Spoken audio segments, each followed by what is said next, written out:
আসসালামু আলাইকুম রহমতুল্লাহ বারাকাত। আমি বাংলাদেশের টি-20 বিশ্বকাপ ওয়ার্ল্ড কাপের কথা বলতেছি। যারা নাকি আমাদের বাংলাদেশে বসে এরা মন্তব্য করতেছেন যে ভারতের ভিতরে যদি এমন ডিসিশন নেয়, এই ডিসিশনে খেলাটাও উচিত, এই খেলাটা খেলানো উচিত, বাংলাদেশের থেকেও কিছু সাথ দেওয়ার দরকার। এরা সিকিউরিটি দিব বলছে, মনে করেন আপনাকে সিকিউরিটি দেওয়ার কথা বলছে, তো সিকিউরিটি আপনি ওই হিসেবে গেলেন ওইখানে খেলতে খেলতে যাওয়ার পর অনেক সাংবাদিক যাবে, হয়তো বা দেখা যাবে কিছু আমাদের মতো সাধারণ মানুষও যাবে দর্শক হিসাবে খেলা দেখার জন্য। তো তখন এক নম্বর পজিটিভ ওইটাতে পরে আসি। এক নম্বর পজিটিভ হয়েছে যে যখন বাংলাদেশের খেলোয়াড় ওইখানে যাবে, মাঠে নামবে খেলার জন্য, তখন দর্শকের একটা উপমাত ভাষা আছে না, যেমন ধরেন ভারতের হিন্দুত্ববাদী যেগুলো আপনার জয় শ্রীরামে স্লোগান দেয়, বিভিন্ন সংগঠনের মধ্যে এরা উম্মাতের মতো কাজ করে, এরা যদি গ্যালারি থেকে ব্যাট সাউন্ড দেয়, তখন আমাদের বাংলাদেশের প্লেয়ারগুলো কি তখন মনোবল নিয়ে খেলার মাঠে ওরা মনোবল নিয়ে খেলতে পারবে? যেমন ধরেন গ্যালারির থেকে ব্যাট সাউন্ড আসলো, বা তাদের ভিতরে একটা ভয় কাজ করতেছে, বা স্বাভাবিক মনে সে খোলা মনে খেলতে পারবে না। হ্যাঁ, ওইটার দায়িত্ব কে নিবি?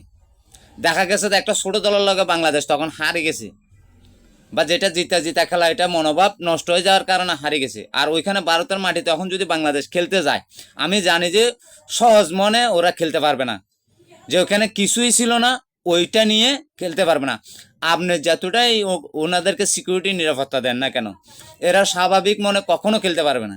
আর তাছাড়া গ্যালারি থেকে ব্যাট সাউন্ড আসবে, হয়তো বা বুয়া বলবে, নয়তো বা বাংলাদেশ এই বলবে, সংখ্যালঘু এই রাষ্ট্র সেই, ওইদিকে তাদের পক্ষের হয়তো বা কোনো দর্শকে থাকবে না। কি কিছু কথা বুঝেন না? আর তৃতীয়ত, প্রথমে যে কথাটা নিয়ে শুরু করছি সেটা হইলো যে যখন মনে করেন এরা বাংলাদেশ খেলতেছে 4টা খেলা, 3টা কলকাতায়, একটা বোম্বাই, বা মেনু পরিবর্তন করে দিল্লিতে দিল। তো দিল্লিতে কি এখানে জয়শ্রীম বলার লোক নাই, গু খাওয়া লোক নাই? গুমূত্র খায় যে এদের মাথা কতটুকু কাজ করে আপনি বলেন? ওইখানে আপনি যদি বলেন যে ওরা গু খায় না, ওরা গরুর পেশাব খায় না, এবং কি গরুর পেশাবকে এভাবে এভাবে চুমন করে এভাবে গায়ে ছিটায়, এইটুকু সব যদি ভিডিও দেখতে চান আপনারা, এগুলো আমরা দিতে পারবো, এগুলো সোশ্যাল মিডিয়ার মধ্যে অ্যাভেলেবেল। কিছু কথা বুঝছেন? তো ওইসব জায়গার যেখানে ভারতের মধ্যে 25টা প্রদেশ আছে, 25টা প্রদেশের মধ্যে যেখানে দিবে, সেখানে বাংলাদেশের খেলোয়াড়গুলো মানে নিশ্চিন্তায় খেলার মাঠে পরিদর্শন করতে পারবে না। এদের ভিতরে একটা দুর্বলতা কাজ করবে। আর ওইখানে আমি মনে করি যে বাংলাদেশের কোনো খেলোয়াড় যদি দর্শকের যদি সাপোর্ট না পায়, এরা কিভাবে খেলবে? মনে করেন আপনার এখানে 300 মানুষ আছে, 300 দর্শক আছে, তো 300-র মধ্যে যদি 200 অন্য দলে সাপোর্ট করে, 100 মানুষ যদি আপনি সাপোর্ট করে, তাহলে আপনার মনোবল থাকবে। আর আপনি তো এখানে ওই মনোবল নিয়ে খেলতে পারবেন না, আপনার ভিতরে দুর্বলতা কাজ করবে। বিনু পাল্টালে কি, এটা তো ভারতের ভিতরেই আউটসান করবেই। এটা কি সরকারের মানুষের মুখের মধ্যে তালা দিতে পারবে সিকিউরিটির মধ্যে? ওরা সিকিউরিটি দিবে কি? বাংলাদেশের যারা সাংবাদিক যাবে তাদের জন্য একটা দুর্ঘটনা না হয়, বাংলাদেশের খেলোয়াড়ের উপরে যেন কোনো হামলা না হয়, বাংলাদেশের মানুষের উপরে যেন কোনো হামলা না হয়, ওইটা সিকিউরিটি দিবে। আপনি কি মানুষের মুখে সিকিউরিটি দিবে সরকারে? খেলার দর্শকের মাঠের মধ্যে আপনি দর্শকের মুখে কি তালা দিতে পারবে? ওটা সিকিউরিটি দিতে পারবে? সে জায়গায় খেলোয়াড় মাঠে নামলে কি মন মানসিকতা নিয়ে খেলবে? এটা আমাকে প্রশ্নের উত্তর বলেন। আপনারা তো শেয়ারের মধ্যে বসে বসে সোশ্যাল মিডিয়ার মধ্যে বহুত কিছু বলেন, স্যালানে আসি, লাইভের মধ্যে অনেক কথা বলেন, এটা একবার চিন্তা করছেন? আপনি চিন্তা করছেন? এরা চাইলে পারে, এটা না পারার কিছু না। এটা হচ্ছে যে ঘুরাই ফিরাই ভারতের ভিতরে খেলতে হইব, ভারতের অর্থনীতির চাপটা কমানো যাবে না, ওদের সংকটটা রাখতে হবে। ওই যে অর্থনৈতিক সংকটটা একটু কমে যাবে, 4টা ম্যাচ শ্রীলঙ্কায় যাবে, যে অর্থটা আসবে ওটা শ্রীলঙ্কা পাবে, এটা ভারতে পাবে না। ভারতে তো নাকানি সুপানি খাওয়াবে এখানে ঘুরে কোন রকম ভারতের ভিতরে খেলাটা রাখার জন্য। এটা তো ক্রিকেটের মধ্যে এটা এমন কোনো জটিল না, এটা চাইলে এটা পারে, এটা এমন কিছু না। এটা তো আপনার মার ফেস দিয়ে রাখতেছি, এক কথাই সোজা। এরা এত কিছু ঘুরানোর কি, এত কিছু ঘুরাচ্ছে কেন? বুঝতে হবে আপনাদের থেকে এটা বুঝতে হবে, আপনাদের থেকে পড়ালেখা আছে, আপনাদের থেকে এটা বুঝতে হবে। এরা ঘুরাইতেছে যে ঘুরি ফিরি যেন ভারতের ভিতরে খেলাটা পরিচালনা হয়, নাহলে অন্যটা যে হাইব্রিড খেলা চলে পাকিস্তান ভারতের, এরকম এটা তো হাইব্রিড হয়েছে।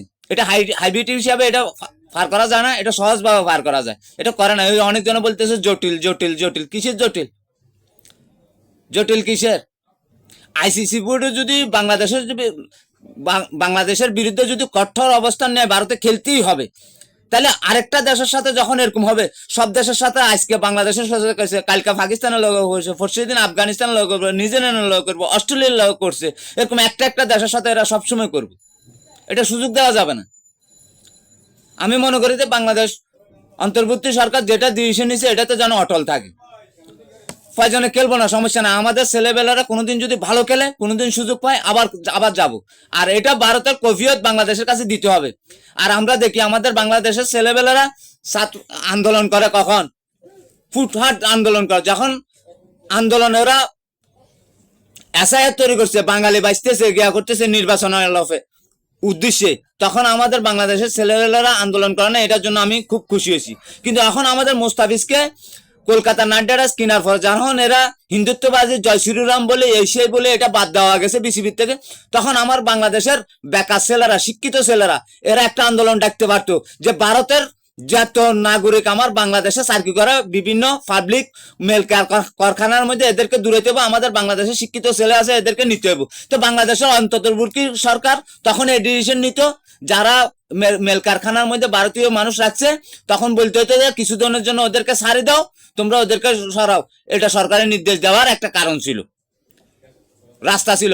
আপনারা আন্দোলনের সময় আন্দোলন করবেন না, এটাই তো একটা সুযোগ ছিল আপনাদের আন্দোলন করে আপনাদের স্যারকে, আপনাদের ফায়দা। আপনারা যে বেকার করতেছেন, কেউ মাদক খাইতেছে টেনশনে, কেউ ইউবা খাইতেছে, কেউ নেশা করতেছে, কেউ গাঁজা খাইতেছে, শিক্ষিত ছেলেরা বাংলাদেশের মধ্যে, কেউ অটো চালাইতেছে, কেউ ফানের একটা কন্টেনার নিয়ে গলায় করে রাস্তা হাঁটতেছে, কারো বাসার মধ্যে বেকার পড়ে রয়েছে, শর্মে কিছু করতেছে না, মেন্টালের মতো হাঁটতেছে, একটা সিগারেটের ফোন আরেকজনের থেকে খুঁজি খাইতেছে। হেভি ভালো ভালো শিক্ষিত ছেলেরা এরকম বাংলাদেশে অ্যাভেলেবেল আছে। এরা এখন আন্দোলন ডাকতে পারে নাই, এরা এই আন্দোলনটা ডাকতে পারে নাই যে ভারতের নাগরিক এখন বহিষ্কার করা বাংলাদেশ থেকে।